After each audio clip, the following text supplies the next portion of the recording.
Capítulo 5. O corpo de dor. No caso da maioria das pessoas, quase todos os pensamentos costumam ser involuntários, automáticos e repetitivos. Não são mais do que uma espécie de estática mental e não satisfazem nenhum propósito verdadeiro. Num sentido estrito, não pensamos. O pensamento acontece em nós. A afirmação "eu penso" implica volição, ou seja, podemos nos pronunciar sobre o assunto, podemos fazer uma escolha. Mas isso ainda não é percebido pela maior parte das pessoas. Eu penso é uma afirmação simplesmente tão falsa quanto eu faço a digestão, ou eu faço meu sangue circular. A digestão acontece, a circulação acontece, o pensamento acontece. A voz na nossa cabeça tem vida própria. A maioria de nós está à mercê dela. As pessoas vivem possuídas pelo pensamento, pela mente. E uma vez que a mente é condicionada pelo passado, então somos forçados a reinterpretá-lo sem parar. O termo oriental para isso é karma. Quando nos identificamos com essa voz, ignoramos isso. Se soubéssemos, não seríamos mais possuídos por ela, porque a possessão só acontece de verdade quando confundimos a entidade que nos domina com quem nós somos, isto é, quando nos tornamos essa entidade. Ao longo de milhares de anos, a mente vem intensificando seu domínio sobre a humanidade, que deixou de ser capaz de reconhecer a entidade que se aposta de nós como o não-eu. Por causa dessa completa identificação com a mente, uma falsa percepção do eu passa a existir, o ego. A densidade dele depende do grau em que nós, a consciência, nos identificamos com a mente, com o pensamento. Pensar não é mais do que um minúsculo aspecto da totalidade da consciência, de quem somos. O grau de identificação com a mente difere de indivíduo para indivíduo. Algumas pessoas desfrutam de períodos em que se encontram libertas do domínio da mente, ainda que brevemente. A paz, a alegria e o ânimo que elas experimentam nesses momentos fazem a vida valer a pena. Essas também são as ocasiões em que a criatividade, o amor e a compaixão se manifestam. Outras pessoas se mantêm presas ao estado egóico de modo contínuo. Permanecem alienadas de si mesmas, assim como dos demais e do mundo ao redor. Quando as observamos, conseguimos ver a tensão na sua face, talvez a testa franzida ou um olhar vago e distante. A maior parte da sua atenção está sendo absorvida pelo pensamento. Por isso, não nos veem nem nos escutam. Elas não estão presentes em nenhuma situação. Sua atenção está ou no passado ou no futuro, que, é claro, são formas de pensamento que existem apenas na mente. Ou se estabelece um relacionamento conosco, fazem isso por meio de algum tipo de papel que interpretam e, assim, não são elas mesmas. As pessoas, em sua maioria, vivem alienadas de quem elas são. Às vezes, esse estado chega a tal ponto que a maneira com que se comportam e se relacionam é reconhecida como falsa por quase todo mundo, a não ser por aqueles que também são falsos e igualmente alienados de quem são. A alienação quer dizer que não nos sentimos à vontade em nenhuma situação, em lugar nenhum, nem com ninguém, nem mesmo conosco. Estamos sempre tentando nos sentir em casa, mas isso nunca acontece.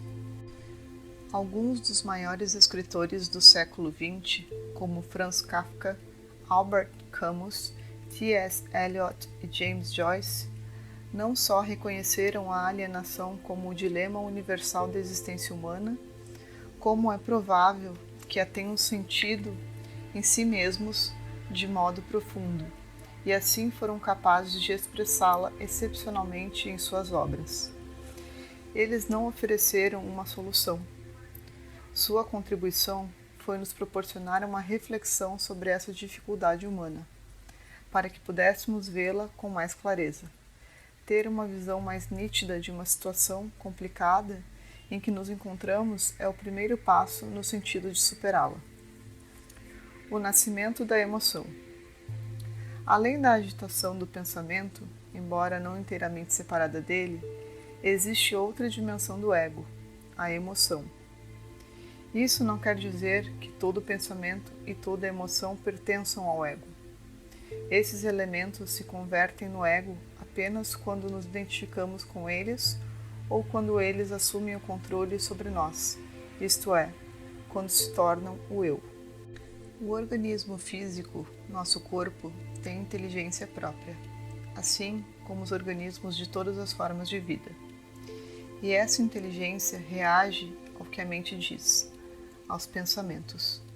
Portanto, a emoção é a resposta do corpo à mente.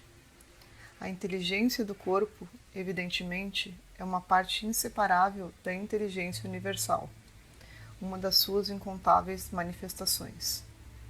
Ela dá coesão temporária aos átomos e às moléculas que constituem o organismo físico. É o princípio organizador por trás do funcionamento de todos os órgãos, da conversão de oxigênio e alimento em energia, dos batimentos cardíacos e da circulação do sangue, do sistema imunológico que protege o corpo dos invasores e da conversão das informações sensoriais em impulsos nervosos que são enviados ao cérebro, decodificados e reagrupados num quadro interior coerente com a realidade exterior. Tudo isso, assim como milhares de outras funções que ocorrem ao mesmo tempo, é coordenado com perfeição pela inteligência. Não somos nós que conduzimos o corpo, a inteligência faz isso. Ela também é responsável pelas respostas do organismo ao ambiente. Isso se aplica a todas as formas de vida. É a mesma inteligência que dá forma física à planta e depois se manifesta como a flor que dela surge, aquela que, de manhã, abre as pétalas para receber os raios do sol e à noite as fecha.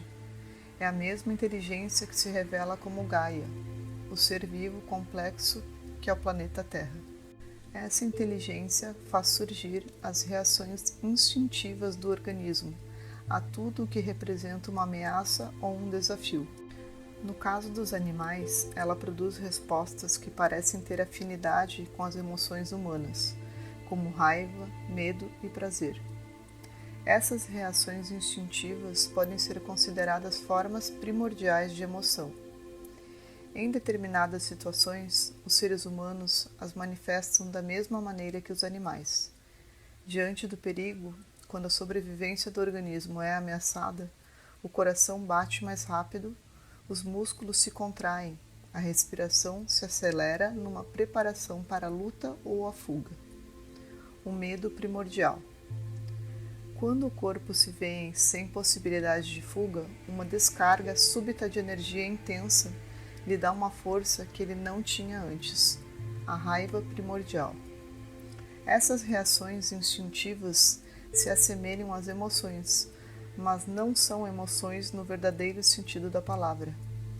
A diferença fundamental entre elas é: enquanto a reação instintiva é a resposta direta do corpo a uma situação externa, a emoção é a reação do corpo a um pensamento. Indiretamente, uma emoção também pode ser uma reação a uma situação ou a um acontecimento real. Porém, ela será uma reação ao acontecimento que terá passado pelo filtro da interpretação mental, do pensamento, ou seja, dos conceitos de bom e mal, semelhante e diferente, eu e meu. Por exemplo, pode ser que você não sinta nenhuma emoção ao ser informado de que o carro de alguém foi roubado.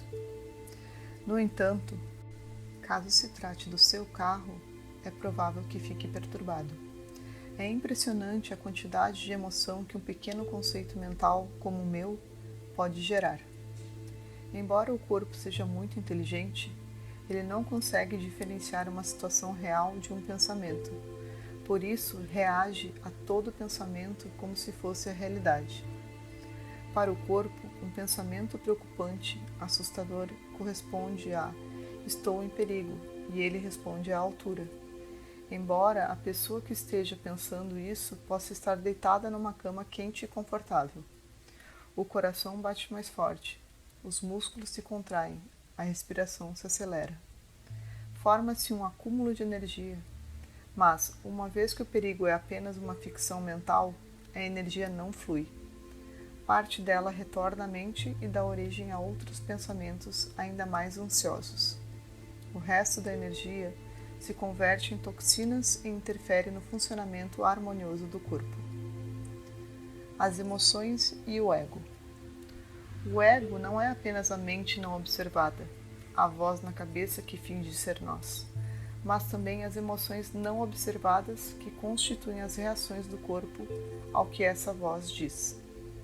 Já vimos que espécies de pensamento a voz egóica atrai na maior parte do tempo, e a disfunção inerente à estrutura dos seus processos de pensamento, independente do conteúdo. Esse pensamento desajustado é aquilo a que o corpo reage com as emoções negativas. A voz na cabeça conta ao corpo uma história em que ele acredita e a qual reage. Essas reações são as emoções. Estas últimas, por sua vez, devolvem energia para os pensamentos que as criaram originalmente. Esse é o círculo vicioso entre emoções e pensamentos não questionados que suscita o pensamento emocional e a invenção de histórias emocionais. O componente emocional do ego difere de pessoa para pessoa. Em alguns casos é maior do que em outros. Os pensamentos que fazem o corpo disparar reações emocionais algumas vezes aparecem tão rápido que, antes de a mente ter o tempo de expressá-los, o corpo reage com uma emoção e esta é convertida numa reação. Esses pensamentos existem no estágio pré-verbal e podem ser chamados pressupostos não expressos, inconscientes. Eles se originam num condicionamento pessoal do passado, normalmente ocorrido na tenra infância. Não se pode confiar nas pessoas. Seria um exemplo desse pressuposto inconsciente numa pessoa cujos relacionamentos primordiais, isto é, com os pais ou irmãos, não foram de solidariedade e não inspiraram confiança. Mais alguns deles. Ninguém me respeita nem me valoriza. Preciso lutar para sobreviver.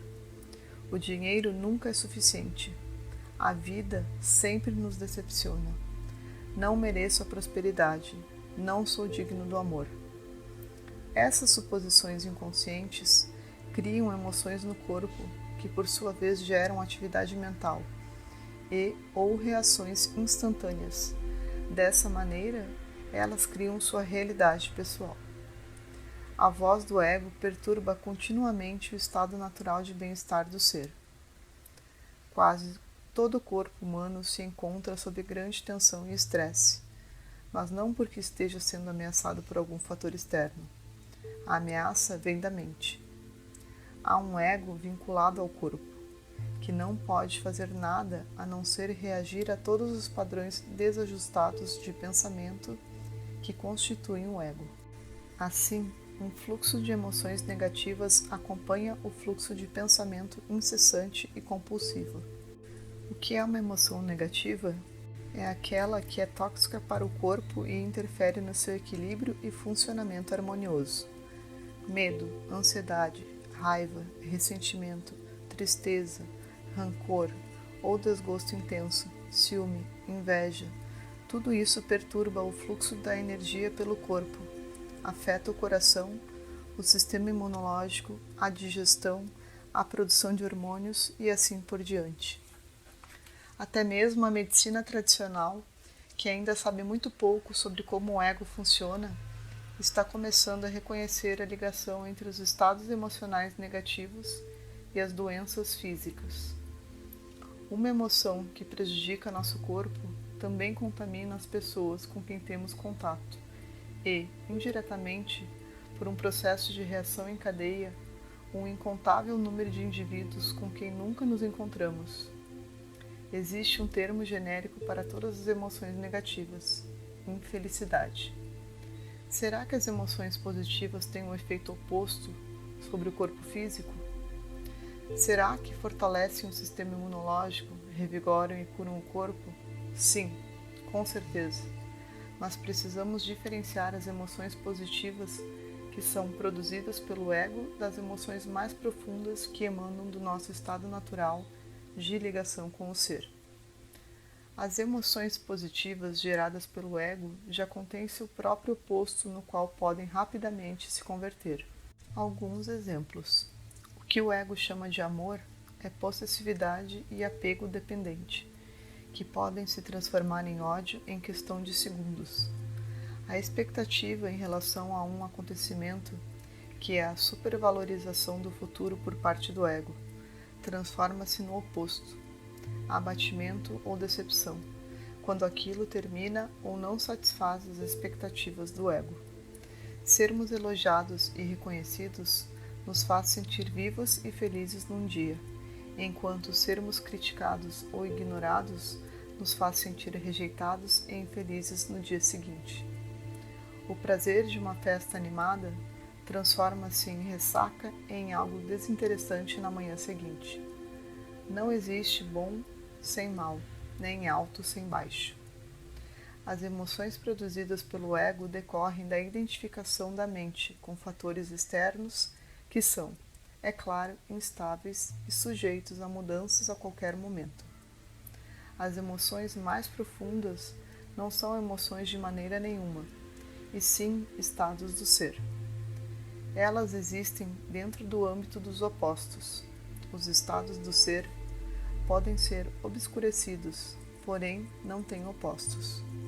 Eles emanam de dentro de nós, como o amor, a alegria e a paz, que são aspectos da nossa verdadeira natureza. O pacto com mente humana. Em O Poder do Agora, citei minha observação de que dois patos, depois de um confronto, que nunca demora muito, separam-se e afastam-se em direções opostas. Em seguida, cada um deles bate as asas vigorosamente algumas vezes, liberando assim o excesso de energia acumulada durante a luta. Depois disso, eles nadam em paz, como se nada tivesse acontecido. Se o pato tivesse a mente de um ser humano, ele conservaria a luta viva no pensamento por meio de uma história. Provavelmente, ela seria assim. Não acredito no que ele acabou de fazer. Ele chegou a poucos centímetros de mim. Pensa que é o dono do lago. Não tem consideração pelo meu espaço privado. Nunca mais vou confiar nele. Da próxima vez, ele vai fazer a mesma coisa só para me aborrecer. Tenho certeza de que já está tramando alguma coisa, mas não vou suportar isso de novo. Vou ensinar a ele uma lição de que não vai se esquecer.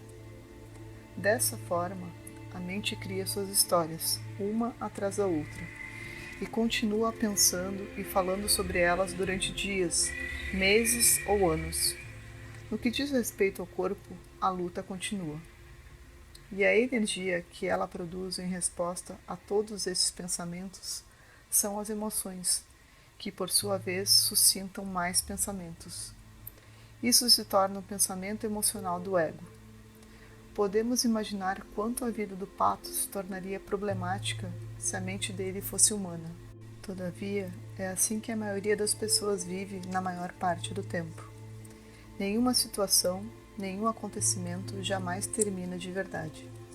A mente e o eu e minha história, criado pela própria mente, se encarregam de dar continuidade ao processo. Nós somos uma espécie que tomou o caminho errado. Tudo que é natural, todas as flores e árvores, assim como todos os animais, teriam importantes lições a nos dar se parássemos, olhássemos e escutássemos. A lição do pato é a seguinte: bata suas asas, isto é, deixe a história para lá, e retorne para o único lugar importante, o momento presente. Carregando o passado. A incapacidade, ou melhor, a relutância da mente humana em deixar de lado o passado é primorosamente ilustrada na história dos dois monges Zen, Tanzan e Ekido, que caminhavam numa estrada enlameada depois de uma forte chuva. Próximo a uma aldeia, eles encontraram uma moça que estava tendo dificuldade em atravessar a estrada por causa da lama. Se ela continuasse a caminhar, estragaria seu kimono de seda. Sem titubear, Tanzan a pegou no colo e a carregou para o outro lado da estrada. Os monges prosseguiram na sua caminhada em silêncio. 5 horas depois, quando já estavam perto do templo onde passariam a noite, Ekido não conseguiu mais se conter. "Por que você carregou a moça para o outro lado da estrada?" perguntou. "Nós, monges, não devemos fazer essas coisas." "Faz horas que coloquei aquela jovem no chão", respondeu Tanzan. "Você ainda a está carregando?" Agora, imagine como seria a vida de alguém que viva como Ekido o tempo todo, incapaz de parar de pensar nas situações ou não querendo fazer isso e acumulando cada vez mais material dentro de si. Isso nos dá uma ideia de como é a vida da maioria das pessoas. Que pesado fardo do passado elas carregam na mente. O passado vive em nós na forma de lembranças. No entanto, elas em si mesmas não são um problema. Na verdade, é por meio delas que aprendemos com nossas experiências e com os erros que cometemos. Somente quando as recordações, isto é, os pensamentos sobre o passado nos dominam completamente, é que elas se transformam num fardo. Começam a ser problemáticas e a fazer parte do que entendemos como o eu. Nossa personalidade, que é condicionada pelo passado, se torna nossa prisão. Essas memórias são investidas de uma percepção do eu, e nossa história passa a ser a percepção que temos de nós mesmos. Esse pequeno eu é uma ilusão que obscurece nossa verdadeira identidade, como a presença eterna e sem forma. Nossa história, porém, é formada por lembranças mentais e emocionais, emoções antigas que são revividas continuamente. Assim como o monge que carregou o fardo do ressentimento por 5 horas, alimentando-o com pensamentos, a maioria das pessoas leva consigo uma grande quantidade de bagagem desnecessária, tanto mental quanto emocional, ao longo de toda a vida. Esses indivíduos se limitam com ressentimentos, arrependimentos, hostilidade e culpa. Seu pensamento emocional se torna seu eu, e assim eles se apegam às velhas emoções, porque estas fortalecem sua identidade. Por causa da tendência humana de perpetuar emoções antigas, quase todo mundo carrega no seu campo energético um acúmulo de antigas dores emocionais, que eu chamo de corpo de dor. Podemos, no entanto, parar de acrescentar ao corpo de dor aquilo que já temos. Somos capazes de aprender a refrear o hábito de acumular e perpetuar antigas emoções batendo nossas asas, metaforicamente falando, e nos abstendo de viver com a mente do passado, não importa se um incidente aconteceu ontem ou há 30 anos atrás. Temos como aprender a não manter vivos acontecimentos e situações. Em vez disso, sempre dirigir a atenção para o momento presente, puro, atemporal, em vez de nos deixarmos atrair por histórias mentais produzidas pela mente. Assim, nossa própria presença se torna nossa identidade, e não somos nossos pensamentos e nossas emoções. Absolutamente nada que tenha acontecido no passado pode nos impedir de estar presentes agora. E se o passado não tem como evitar nosso estado de presença, que poder ele tem? O individual e o coletivo. Toda emoção negativa que não é plenamente enfrentada nem considerada pelo que ela é no momento em que se manifesta, não se dissipa por inteiro. Deixa atrás de si um traço remanescente de dor. Para as crianças, em especial, As emoções negativas muito fortes são tão insuportáveis que elas não conseguem enfrentá-las, por isso tendem a evitá-las. Na ausência de um adulto consciente que as oriente com amor e sensibilidade a lidar de forma direta com esse tipo de emoção, a decisão de não sentir é, na verdade, a única opção da criança naquele momento. Infelizmente, em geral, esse mecanismo básico de defesa continua a vigorar até a vida adulta. A emoção sobrevive sem que a pessoa perceba e manifesta-se de maneira indireta, por exemplo, como ansiedade, raiva, explosões violentas, mau humor ou até mesmo como uma doença.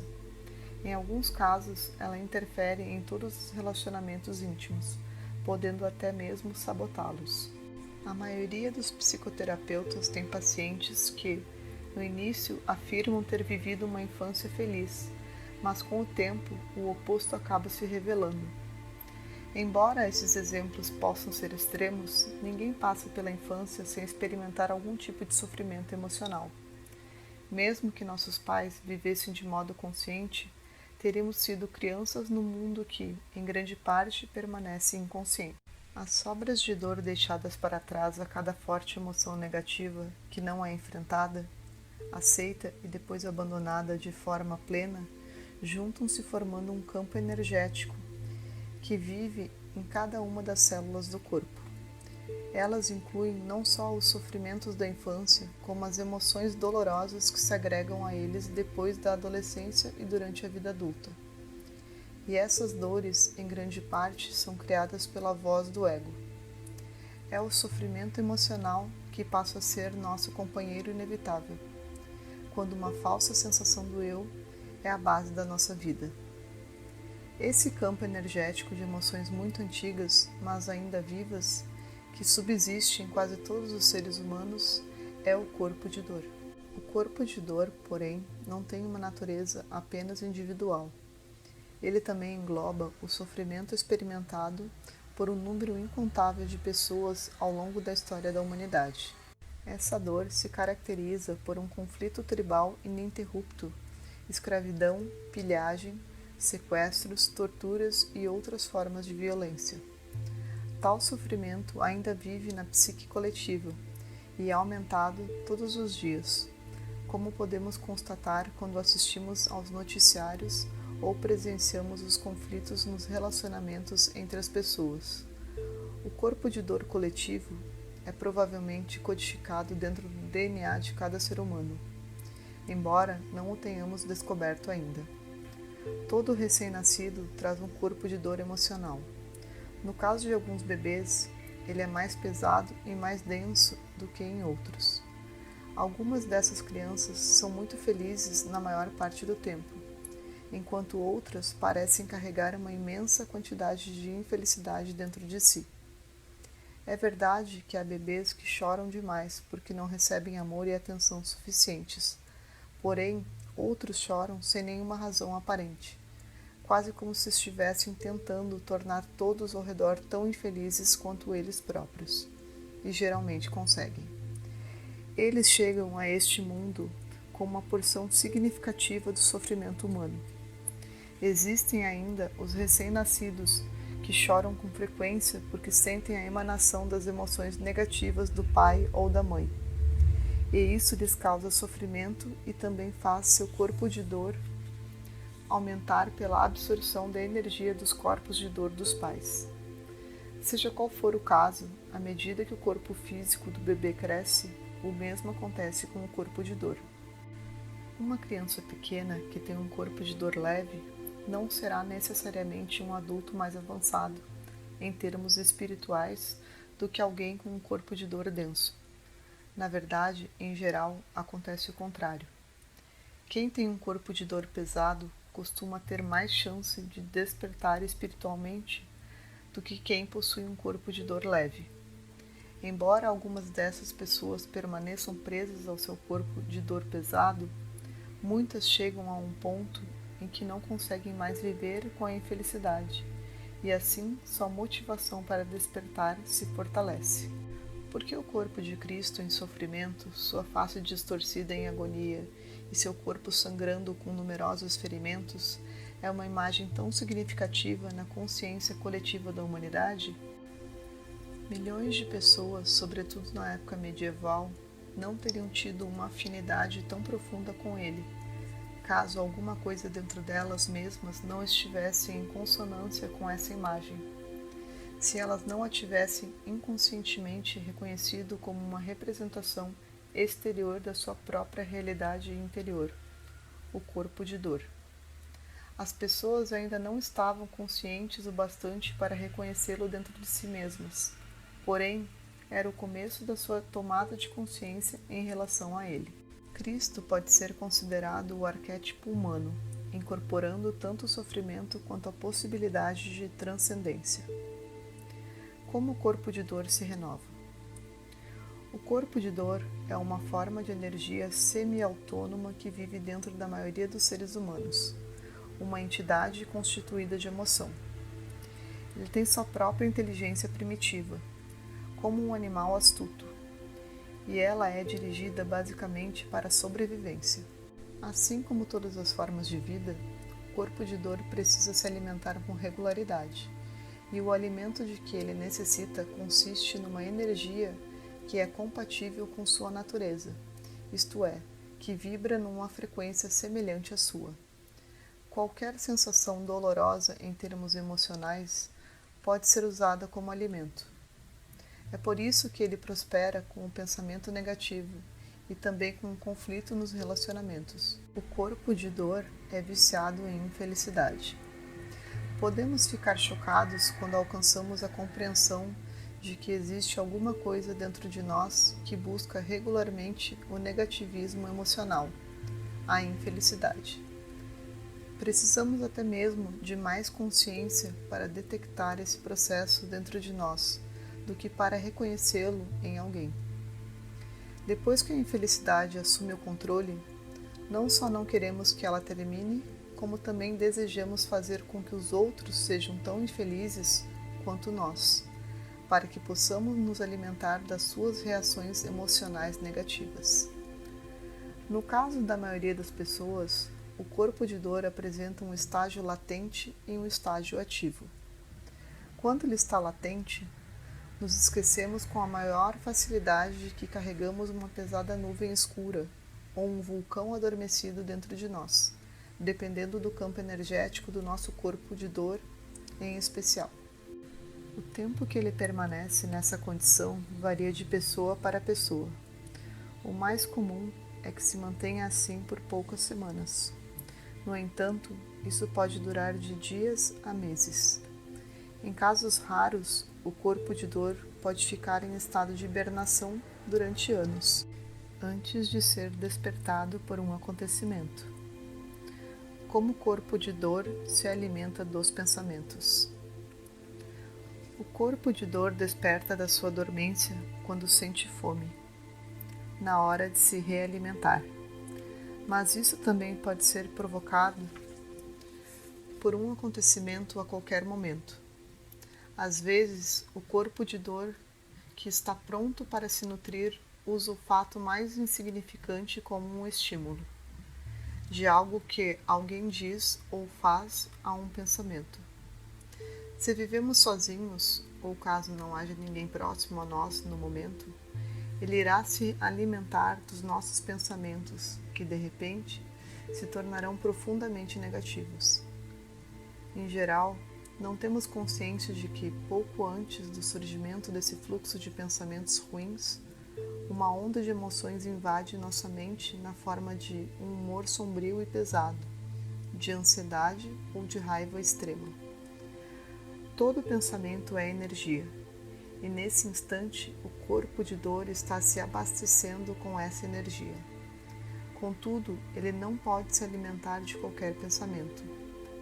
Não precisamos ser especialmente sensíveis para observar que os pensamentos positivos têm um tom de sentimento diferente daqueles que são negativos.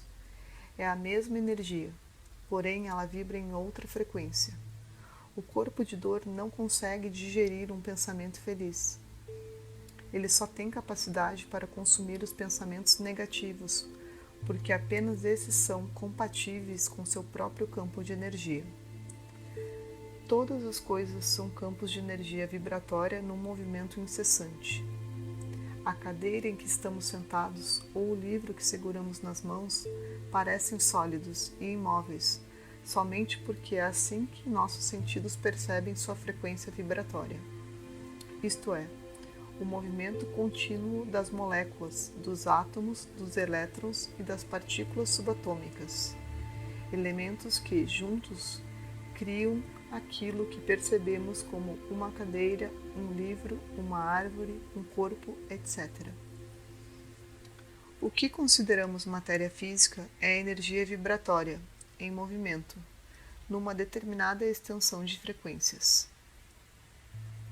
Os pensamentos são constituídos dessa mesma energia, que vibra numa frequência superior à da matéria, e é por isso que não podem ser vistos nem tocados.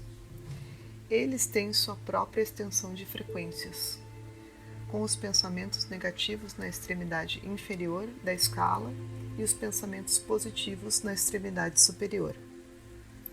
A frequência vibratória do corpo de dor encontra eco na dos pensamentos negativos. Assim, apenas estes últimos podem alimentá-lo. O padrão usual de pensamento para criar emoções é revertido no caso do corpo de dor, pelo menos no início. A emoção que parte dele adquire rapidamente o controle do pensamento. E uma vez que a mente é dominada pelo corpo de dor, o pensamento se torna negativo. A voz na nossa cabeça começa a contar histórias tristes, cheias de ansiedade e rancor, que podem falar sobre nós, nossa vida, outras pessoas, o passado, o futuro ou acontecimentos imaginários. Essa voz será de censura, acusação, queixa, fantasia. E estabeleceremos uma total identificação com qualquer coisa que ela diga, acreditando em todos os seus pensamentos distorcidos. A essa altura, o vício da infelicidade terá se instalado em nós. Não é que sejamos incapazes de deter o trem dos pensamentos negativos. O mais provável é que nos falte vontade de interromper seu curso. Isso acontece porque, nesse ponto, o corpo de dor está vivendo por nosso intermédio, fingindo ser nós. E para ele, a dor é prazer. Ele devora ansiosamente todos os pensamentos negativos. Na verdade, a voz corrente na nossa cabeça torna-se a voz dele, e ela assume o diálogo interior. Um círculo vicioso se estabelece. Todo pensamento nutre o corpo de dor, que, por sua vez, produz mais pensamentos. Em algum momento, após algumas horas ou até mesmo depois de poucos dias, ele estará realimentando e retornará ao seu estágio latente, deixando para trás um organismo exaurido e um corpo físico muito mais suscetível à doença. Se ele lhe parece um parasita psíquico, você está certo. É exatamente o que ele é. Como o corpo de dor se alimenta do conflito? Se houver outras pessoas por perto, em geral, nosso parceiro ou nossa parceira ou um parente próximo, o corpo de dor tentará provocá-los, levá-los ao limite, como se diz, para que possa se nutrir do conflito que resultará disso. Os corpos de dor adoram relacionamentos íntimos e famílias, porque é deles que retiram a maior parte de seu alimento. É difícil resistirmos ao corpo de dor de alguém que esteja determinado a suscitar uma reação da nossa parte. Instintivamente, ele conhece nossos pontos mais fracos, mais vulneráveis. Se não for bem sucedido da primeira vez, tentará de novo seguidas vezes. É emoção pura, procurando mais emoção. O corpo de dor da outra pessoa quer despertar o nosso, para que os dois corpos de dor se energizem mutuamente. Muitos relacionamentos são marcados por episódios violentos e destrutivos envolvendo o corpo de dor. Esses enfrentamentos costumam ocorrer em intervalos regulares.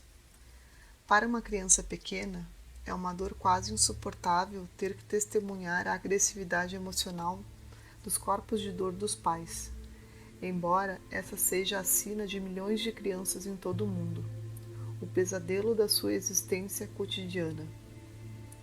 Essa é também uma das principais maneiras de se transmitir o corpo de dor humano de uma geração a outra. Depois de cada incidente desse tipo, os parceiros se reconciliam e se estabelece uma fase de paz relativa, que terá a duração que o ego permitir. O consumo excessivo de álcool costuma fortalecer o corpo de dor, sobretudo no caso dos homens, mas isso também ocorre com algumas mulheres. Quando uma pessoa se embriaga, ela passa por uma completa mudança de personalidade, enquanto o corpo de dor assume o controle. Em geral, um indivíduo profundamente inconsciente, cujo corpo de dor está habituado a se realimentar por meio da violência física, a direciona para o cônjuge ou para os filhos. Depois que o efeito do álcool passa, ele se arrepende de verdade e às vezes até diz que nunca mais repetirá a cena e acredita nisso. Porém, a pessoa que está falando e fazendo promessas não é a entidade que cometeu a violência. Assim, podemos ter certeza de que aquilo acontecerá de novo por vezes seguidas, a não ser que essa pessoa se torne presente, reconheça o corpo de dor em si mesma e abandone sua identificação com ele. Em alguns casos, o aconselhamento consegue ajudá-la a fazer isso.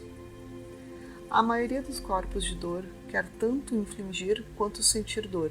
Contudo, alguns deles são predominantemente agressores ou vítimas. Em ambos os casos, eles se alimentam da violência tanto emocional quanto física. Algumas pessoas que pensam estar apaixonadas estão, na verdade, se sentindo atraídas uma pela outra porque os seus respectivos corpos de dor se complementam. Às vezes, os papéis de agressor e de vítima se definem já no seu primeiro contato. Embora muita gente acredite que certos casamentos foram feitos no céu, na realidade, eles se realizaram no inferno. Se você já conviveu com um gato, deve ter percebido que, até mesmo quando esse animal aparenta estar dormindo, ele sabe o que está se passando ao redor, pois ao menor ruído inesperado, suas orelhas se direcionam para a fonte do barulho e seus olhos podem até se entreabrir ligeiramente. Com os corpos de dor latentes acontece a mesma coisa. Em algum nível, eles ainda estão despertos, prontos para entrar em ação quando um estímulo adequado se apresenta. Nos relacionamentos íntimos, os corpos de dor costumam ser espertos o bastante para permanecer discretos até que as duas pessoas comecem a viver juntas. E, de preferência, assinem um contrato comprometendo-se a ficar unidas pelo resto da vida. Nós não nos casamos apenas com uma mulher ou com um homem. Também nos casamos com o corpo de dor dessa pessoa. Pode ser um verdadeiro choque quando, talvez não muito tempo depois de começarmos a viver sob o mesmo teto ou após a lua de mel, vemos que nosso parceiro ou nossa parceira está exibindo uma personalidade totalmente diferente. Sua voz se torna mais áspera ou aguda quando nos acusa, nos culpa ou grita conosco, em geral, por uma questão de menor importância. Há casos também em que essa pessoa passa a ficar retraída. O que há de errado? Perguntamos. Não há nada de errado, ela responde. Mas a energia intensamente hostil que ela transmite está dizendo: está tudo errado.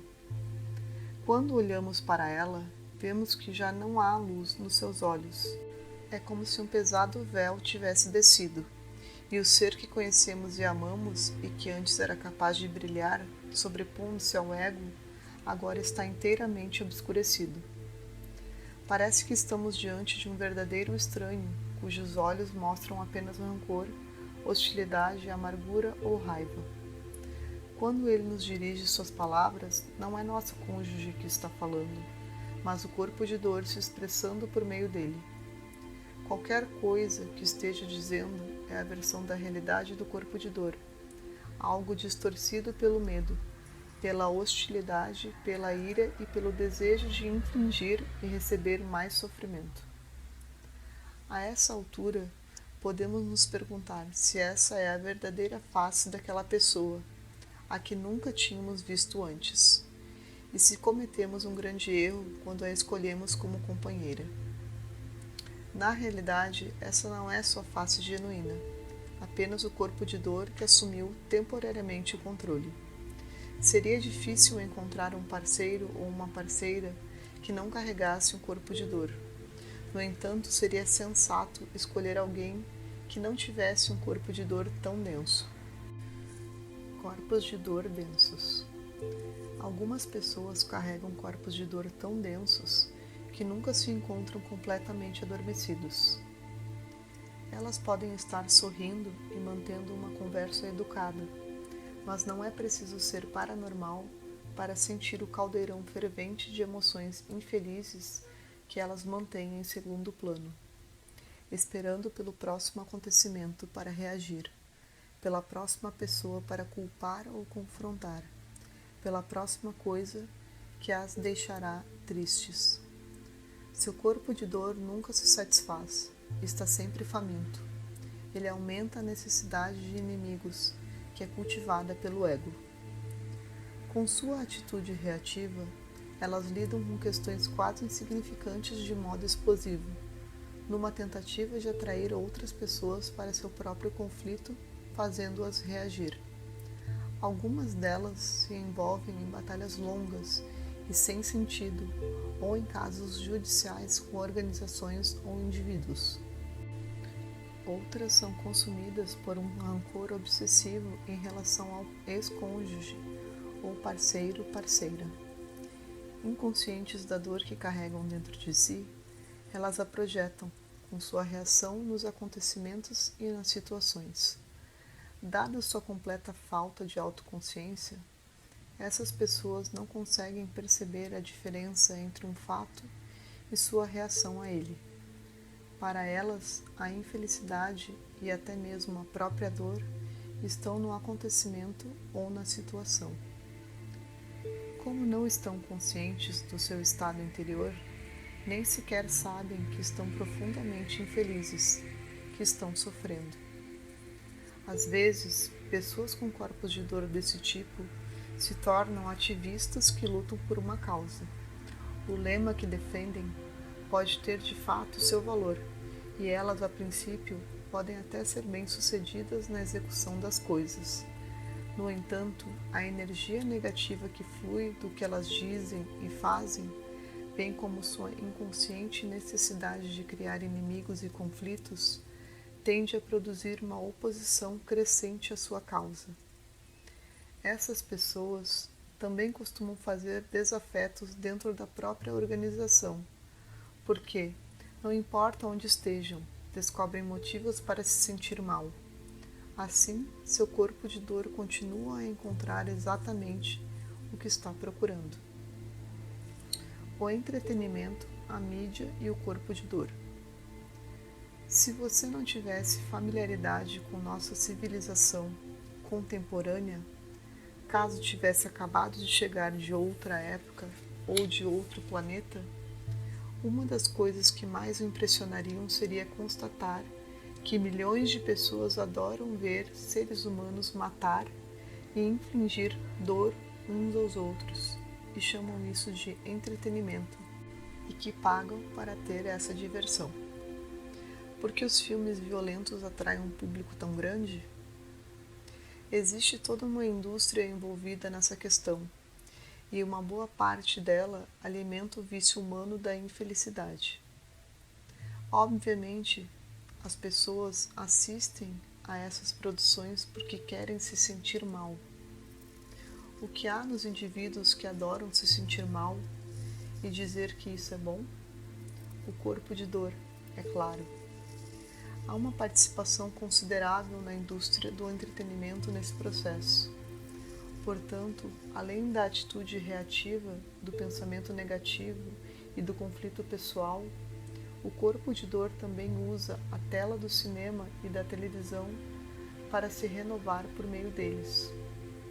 Corpos de dor escrevem e produzem esses filmes, e corpos de dor pagam para vê-los. Será sempre errado mostrar a violência e vê-la na televisão e no cinema? Toda essa violência alimenta o corpo de dor? No atual estágio evolucionário da humanidade, ela não só permeia tudo, como se encontra em ascensão enquanto a antiga consciência egóica, ampliada pelo corpo de dor coletivo, se intensifica antes da sua inevitável extinção. Se os filmes apresentam a violência no seu contexto mais amplo, se exibem sua origem e suas consequências, se revelam que ela causa às vítimas assim como aos agressores, se mostram a inconsciência coletiva que está por trás dela e como é passada adiante de geração para geração. A raiva e o ódio que vivem nos seres humanos na forma do corpo de dor. Então, eles desempenham uma função vital no despertar da humanidade. Essas produções podem funcionar como um espelho em que nossa espécie vê sua própria insanidade. Aquilo em nós que reconhece a loucura como loucura, até mesmo se a nossa própria loucura é sanidade, é a consciência emergente, é o fim da insanidade. Esses filmes de fato existem e não nutrem o corpo de dor. Alguns dos melhores filmes contra a guerra são os que mostram a realidade e não uma versão glamourosa dos conflitos. O corpo de dor só consegue se alimentar daquelas produções em que a violência é retratada como um comportamento humano normal, ou até mesmo desejável, e daquelas que a glorificam com o único propósito de gerar emoção negativa no espectador, e assim se tornar um remédio para o corpo de dor viciado em sofrimento. Basicamente, os jornais populares não vendem notícias, mas emoções negativas. Alimentos para o corpo de dor, atrocidades ou carnificina, destaca o título em letras garrafais. Essas publicações se superam nesse terreno. Sabem que as emoções negativas vendem muito mais exemplares do que as notícias. Existe uma tendência nos veículos de informação em geral, incluindo a televisão, de exacerbar os fatos negativos. Quanto mais as coisas pioram, mais exaltados se mostram os apresentadores, e a agitação negativa costuma ser produzida pela própria mídia. Os corpos de dor simplesmente a adoram. O corpo de dor feminino coletivo. A dimensão coletiva do corpo de dor apresenta componentes diferentes. Tribos, nações, raças, todos têm seu corpo de dor coletivo, e alguns são mais pesados do que outros. A maioria dos integrantes de cada um desses grupos participa dele em maior ou menor grau. Quase toda a mulher tem sua parcela no corpo de dor feminino coletivo, que tende a se tornar ativado especialmente no período que precede a menstruação. Nessa fase, muitas mulheres são dominadas por uma intensa emoção negativa. A supressão do princípio feminino, sobretudo ao longo dos últimos 2000 anos, permitiu que o ego ganhasse a absoluta supremacia na psique humana coletiva. Embora as mulheres tenham ego, é claro, ele pode enraizar-se e prosperar com mais facilidade na forma masculina do que na feminina. Isso acontece porque as mulheres se identificam menos com a mente do que os homens. Elas estão mais em contato com o corpo interior e a inteligência do organismo, que dão origem às faculdades intuitivas. A forma feminina não se encontra tão rigidamente encapsulada quanto a masculina. Tem maior abertura e sensibilidade em relação às outras formas de vida e está mais sintonizada com o mundo natural. Se o equilíbrio entre as energias masculina e feminina não tivesse acabado no nosso planeta, o crescimento do ego teria sido limitado de modo significativo. Não teríamos declarado guerra à natureza e não seríamos tão completamente alienados do nosso ser. Ninguém tem o número exato porque não foram mantidos registros, mas acredita-se que ao longo de 300 anos, entre 3 e 5 milhões de mulheres foram torturadas e mortas pela Santa Inquisição, uma instituição fundada pela Igreja Católica Romana para reprimir a heresia. Esse acontecimento se equipara ao Holocausto, como um dos capítulos mais sombrios da história da humanidade. Bastava uma mulher mostrar amor pelos animais, caminhar sozinha nos campos ou nas florestas, ou colher plantas medicinais para ser considerada bruxa, torturada e condenada a morrer na fogueira. O sagrado feminino foi declarado demoníaco e toda uma dimensão desapareceu significativamente da experiência humana. Outras culturas e religiões, como o judaísmo, o islamismo e até mesmo o budismo, também reprimiram a dimensão feminina, embora de uma maneira menos violenta. O papel das mulheres foi reduzido a cuidar dos filhos e da propriedade masculina. Os homens, que negavam o feminino até dentro de si mesmos, agora comandavam um mundo que estava em total desequilíbrio. O resto é história, ou melhor, o histórico de um caso de insanidade. Quem foi responsável por esse medo do feminino, que só pode ser descrito como uma paranoia coletiva aguda? Poderíamos dizer, evidentemente, os homens foram os responsáveis. Mas então por que, em muitas civilizações antigas pré-cristãs, como a Suméria, a egípcia e a celta, as mulheres eram tão respeitadas e o princípio feminino não era temido e sim reverenciado?